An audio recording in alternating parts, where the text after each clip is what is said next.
उनके लिए एक लाइन है कि आईना जब भी उठाया करो, पहले देखा करो फिर दिखाया करो। तो इतने वर्षों तक आपको सत्ता में रहने का मौका मिला, तब आपने क्यों नहीं करवाया? बिहार मॉडल को अपनाकर जिन प्रदेशों में आपका शासन है, वहां जातीय गणना ही क्यों नहीं करवा ली?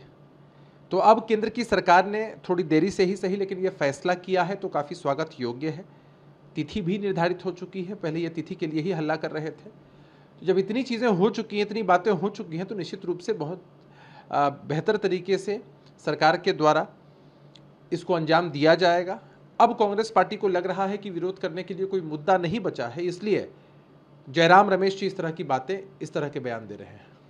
भूपेंद्र यादव बोलते हैं कि जो कांग्रेस पार्टी है हमेशा से ओबीसी की विरोधी रही है। वो तो कांग्रेस पार्टी के लिए वोट सर्वोपरि होता है, और किस तरह से इन लोगों ने देश में शासन किया, जिन प्रदेशों में मौका मिला, वो भी सबके सामने है।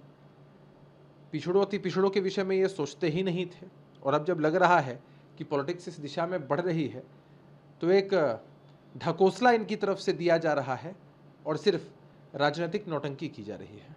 जमाई कमीशन की बात कर रहे थे जैसे कि सरकार से कि जमाई कमीशन नहीं बना जाए। बड़ा हास्यास्पद लगता है।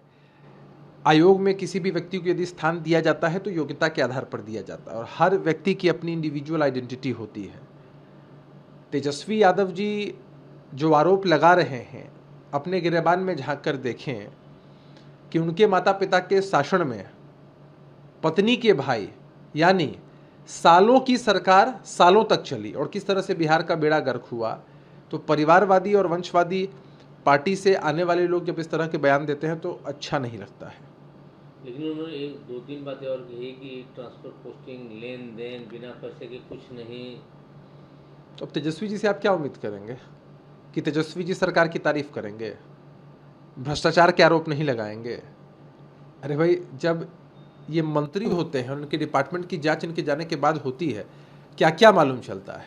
अरे जो लोग सरकारी आवास से एसी तक खुलवा के चले जाते हैं, वहाँ से सामान उठाकर चले जाते हैं, वो भ्रष्टाचार पर हमें सीख नहीं ही दे तो अच्छा है। जिनके पार्टी के राष्ट्रीय अध्यक्ष याफ्ता है और जिनके यहाँ खुद तेजस्वी जी चार्जशीटेड है, वो इस तरह की बातें बोल रहे हैं। अखिलेश यादव कहते हैं जिस तरह से पुलिस में रिक्रूटमेंट की गई, लोग पत्र दिया गया, ये नियम को बाईपास करके किया गया है। अखिलेश यादव जी विपक्ष में बैठे हैं और इस बात की टीस उनको है। पिछले बार उनको लगा कि सत्ता में चले आएंगे, तो अब सरकार की हर पॉलिसी को वो क्रिटिसाइज करने में लगे हैं। अरे कहीं नियुक्ति पत्र दिया जा रहा है तो आपको तो उसका स्वागत करना चाहिए, और यदि आपको लगता है कि सचमुच कुछ गड़बड़ी हुई है तो तथ्यों के हिसाब से कंप्लेन फाइल करिए। अग्निमित्रा पॉल बीजेपी की बड़ी नेता है बंगाल के, कह रहे हैं कि यहाँ की जो सरकार है वो केवल 33% मुस्लिमों के लिए काम कर रही है।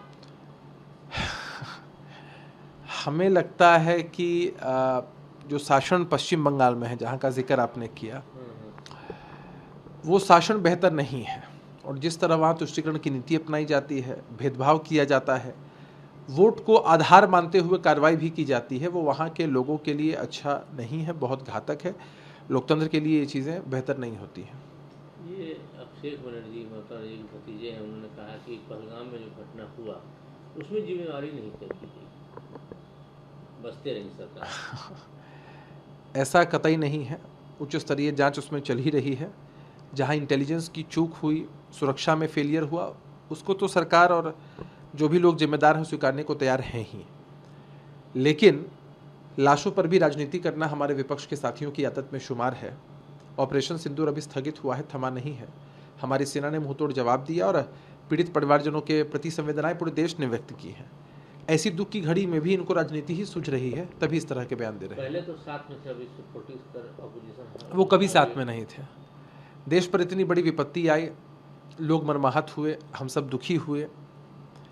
विपक्ष के साथियों ने एक तरफ कहा कि हम पूर्णतः सरकार के साथ हैं, हमारा समर्थन है, ऑल पार्टी मीटिंग में ये बातें कही गई। लेकिन अब विपक्ष के लोगों को लगता है कि सेना ने अगर मुंहतोड़ जवाब दिया है तो इसमें एनडीए की सरकार को क्रेडिट मिल जाएगा, जबकि ऐसा नहीं है। सरकारें आती और जाती रहेंगी, सेना अपने हिसाब से काम करती है। किसी की सरकार आए, भविष्य में भी अगर हमले होते हैं तो मुंहतोड़ जवाब सेना देगी, हम उसके साथ मजबूती से खड़े रहेंगे। लेकिन इनको लगता है कि टीआरपी मोदी जी को मिल रही है, एनडीए की सरकार को मिल रही है, तो उसको दिशा भ्रमित कैसे करना है ये इनकी प्राथमिकता में है। इसलिए इस तरह के बयान इनकी तरफ से लगातार आ रहे हैं।